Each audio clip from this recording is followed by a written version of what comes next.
நான் இமான் சாரை பற்றி சொல்லணும்னா இதான் நான் அவருடைய முதல் சேர்ற ஒரு படம், முதல் முத்தம் மாதிரி. அது ரொம்ப சுவையானதாகவும், இவங்களுக்கெல்லாம் இந்த நேற்று ஒரு முதல் சால்வை ஒன்று போட்டாங்க இயக்குநர்கள் சங்கத்தில். அது வந்து பயங்கர சந்தோஷம் அவங்களுக்கு. அந்த மாதிரி இந்த படத்தில் பேக்ரவுண்ட் ஸ்கோர் வந்து ரொம்ப அமேசிங். நீங்கள் இன்னும் செகண்ட் ஹாஃப் பார்த்தீங்கன்னா தெரியும். எப்போவுமே நமக்கு ரொம்ப கஷ்டமாக இருக்குது என்னென்னா, நம்ம எழுதிடுவோம் எடுத்துடுவோம். அது படமாக வர்றதுக்கு அதுதான் முக்கியமான ஒரு விஷயமா இருக்கும். அது என்னவா இருக்க போகுதுங்கிறது நமக்கு மியூசிக் தெரிஞ்சால் பரவாயில்ல. நமக்கு மியூசிக் தெரியாதப்போ அது என்னவா வரும்னே தெரியாது. நீங்கள் டைரக்ட் பண்ண தெரியும் அல்லது நடிக்க தெரியும், இசைனா என்னன்னு தெரியாது, அது எப்படி வந்து சேரும்னு தெரியாது. அந்த மாதிரி எந்த கவலையும் இல்லாமல் இந்த ஒரு 7 பாடல்கள் வரும்போதே இந்த படத்து மேலே நான் சொல்லிட்டு இருந்தேன் அவர்கிட்ட, இந்த படம் வெளியானதுக்கப்புறம் நான் எவ்வளோ சந்தோஷமாக இருக்கணும், அதை விட இந்த பாடல்கள் ஒன்று பதிவாகும் போது அதை எடுத்துகிட்டு போய் தலையில் வச்சுக்கிட்டு அதை கொண்டாடிட்டு இருந்தேன் நான், ராத்திரி பகலுமா தூக்கம் வராமல். ஸோ அந்த மாதிரி ஒரு பெரிய சந்தோஷத்தை இமான் சார் கொடுத்துருக்காரு. அவருக்கு என்னுடைய நன்றி.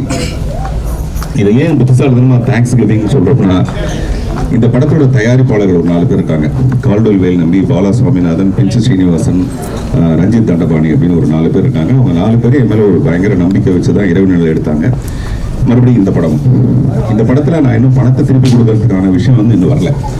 அதனால் முதல்ல தேங்க்ஸை கொடுத்துடலாமே, பணத்தை எப்போ கொடுக்கணும்னு தெரியல.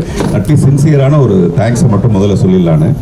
அதில் கால்டுவெல் வேல் நம்பியுள்ள சொந்தக்காரவங்களும் எங்கள் திருச்சியில் சேலத்தில் இருக்காங்க. அவங்கெல்லாம் படத்தை பார்த்துட்டு பிரமாதமான படம், குழந்தைங்களோட குடும்பத்தோடு பார்க்குற படம். நாங்கள் அதுவே ஒரு அட்வான்ஸ் மாதிரி நான் உங்களுக்கு திருப்பி கொடுத்தேன் இப்போதைக்கு நீங்கள் கொடுத்த படத்தில். ஸோ முதல் நன்றி வந்து அவங்களுக்கு. அப்புறம் இமான் சார் சொல்லிட்டேன், கேமிக்காரி அவர் வந்து இந்த படத்தை இவ்வளோ அழகாக ஒரு ஓவியம் மாதிரி ரொம்ப சிறப்பாக பண்ணியிருக்காரு. அவருக்கு என்னுடைய நன்றி. அப்புறம் இந்த தியேட்டர் எம்டி திரு சுரேஷ் அவர்கள், நம்ம ஏதாவது பேச்சில் அதை மறந்துடுவோம். என்ன பாபு? விஷ்ணு, நான் உங்கள் பேரை சுரேஷ்னு மாற்றிட்டேன். விஷ்ணு அவர்களுக்கு நன்றி. அப்புறம் பிரபாகர் இந்த படத்தில் கடைசியில் வந்து வேலை செய்ய வந்து கை காட்டுறாரு பாருங்க, என்ன கை கட்டுறது. அவருக்கு வந்து நிறைய ப்ரெஷர் நான் கொடுப்பேன். எனக்கு இருக்கிற பிபியில் 3/4 பிபி அவருக்கு இருக்கிற அளவுக்கு ஏற்றி விட்டுருவேன். அதே மாதிரி ரொம்ப ரொம்ப முக்கியமான நன்றி வந்து கிருஷ்ணமூர்த்தி எங்கே இருக்காரு? கிருஷ்ணமூர்த்தி சும்மா கை காட்டுங்க, கை தட்டுவாங்க. இந்த கைத்தட்டெல்லாம் அவருக்கு பத்தாது. ஏன்னா இந்த படத்தில் ஏற்பட்ட டெக்னிக்கலான நிறைய ப்ராப்ளத்தை எல்லாத்தையும் வந்து சால்வ் பண்ணது. அப்புறம் நம்ம இந்த அளவுக்காவது இந்த படத்தை பார்க்குறோம்னா அதுக்கு பின்னாடி ஒரு முழுமையான உழைப்பு வந்து அவருக்கு என்னுடைய மனப்பூர்வமான நன்றி. அப்புறம் நிக்கில் முருகன் வந்துட்டாரா? இல்லை வரல, அவர் ட்ரெஸ் ஏதோ தச்சிட்டு இருக்காரு, அதனால அவர் கொஞ்சம் லேட் ஆகும். அவங்க அசிஸ்டன்ட் யாராவது இந்த நன்றியை கொண்டு அவர்கிட்ட சேர்த்துருங்க. அப்புறம் இப்படி நிறைய பேரை நம்ம இந்த படத்தில் ஒருத்தராக சொல்லிகிட்டே வரலாம். யாருமே மறக்க முடியாத விஷயங்கள் தான் இந்த படத்தில். அப்புறம் இந்த படத்தில் என்னை வாழ வைத்த தெய்வங்கள் வந்து இந்த 13 பேர். இந்த 13 பேருக்கு நம்ம என்ன செய்யறதுன்னு எனக்கு தெரியாது. அதனால ஒவ்வொருத்தருக்கும் ஒரு புத்தகத்தை மட்டுமே நான் பரிசாக கொடுக்கணும்னு நினைக்கிறேன்.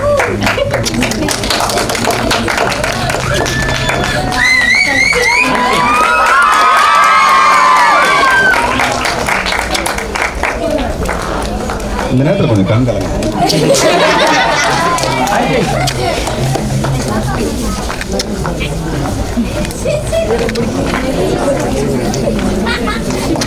இங்க ரிஷி வரலையா? ஓகே, ரிஷி தீபன் 2 பேருக்கும் வரல. அதனால அவங்க 2 பேருக்கும் நான் வந்து குரியர்ல ஃப்ளைங் சார். Okay okay. அமிர்தாக்கா, ஓகே, அமிர்தாவுக்கு ஹாப்பி பர்த்டே. அப்படி ஒருத்தருக்காக தனித்தனியாக என்னுடைய நன்றியை வந்து நான் இன்னும் நிறைய சொல்லிகிட்டே இருக்கலாம். முக்கியமாக இந்த குழந்தைங்களோட தாய்மார்கள், அவங்க எல்லாருமே ஷூட்டிங் அப்பவும் சரி, இந்த படத்தோட ஒவ்வொரு ஷோலையும் வந்து நின்று நிற்கிறாங்க பாருங்க, கரெக்டாக உட்காந்துருந்தாங்க, பண்ணிட்டுருக்காங்க.